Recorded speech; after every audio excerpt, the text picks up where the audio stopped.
तावीज़ जायज़ है, दम करना भी, लेकिन सवाल मेरा ये है आप लोगों से कि कोई हदीस ऐसी पढ़ी है आपने कि एक बंदा मिस्र से आया हो नबी पाक के पास दम कराने, या एक आदमी शाम से दम कराने आया हो नबी पाक के पास? पढ़ा है कहीं आपने?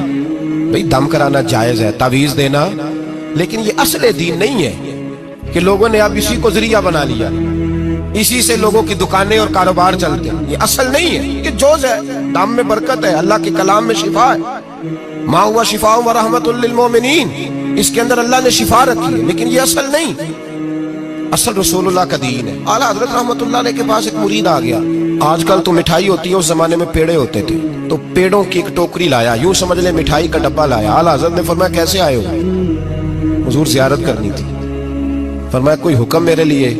का ज़ियारत। भाई बात ये छोटी है, लेकिन इन बातों का पस मंजर देखो और आज के जमाने में इन बातों को परखो तो देखो दीन किस तरह बेचा जा रहा है। मिठाई का डब्बा लाया है, क्या हुक्म था? का ज़ियारत करनी थी। कोई बात तो बताओ, का ज़ियारत करनी थी। आला हज़रत ने ना वो मिठाई का डब्बा तालिब इल्म को कहा पेड़े जाओ घर दे आओ। वो घर दे आया तो थोड़ी देर के बाद मुरीद कहने लगा हुजूर एक तावीज़ भी चाहिए था।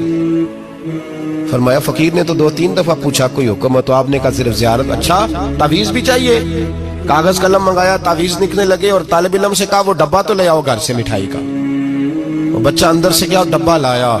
ओ भाई ये वो लोग थे जो फिर हक कहा करते थे, इसलिए कि दौलत असर अंदाज नहीं होती थी। ये मुरीद को इसलिए डांट लेते थे कि इनकी नजर मुरीद की जेब पर नहीं होती। ये इसलिए उसको सख्ती करते थे कि इन्हें ये नहीं था कि भाग गया तो रोजी रोटी कैसे चलेगी। कहा आला हज़रत फाज़िल डब्बा लाओ, तो वो घर से डब्बा मिठाई का उठा लाए। आला हज़रत ने तावीज़ भी दिया। वो कहता है जब डब्बा आया ना तो आला हज़रत ने हुक्म दिया ना डब्बा भी मंगाओ। अब उन लफ्जों में जलाल इतना था कि मैं घबरा गया, पता नहीं अब क्या बनेगा, मैं बोल ना सका। डब्बा आ गया, आला हज़रत ने वो मिठाई का डब्बा भी वापस किया और तावीज़ भी दिया और एक जुमला कह के नमाज पढ़ने चले गए। एक जुमला फरमाने लगे अपना मिठाई का डब्बा ले जा, अहमद रजा तावीज़ बेचा नहीं करता।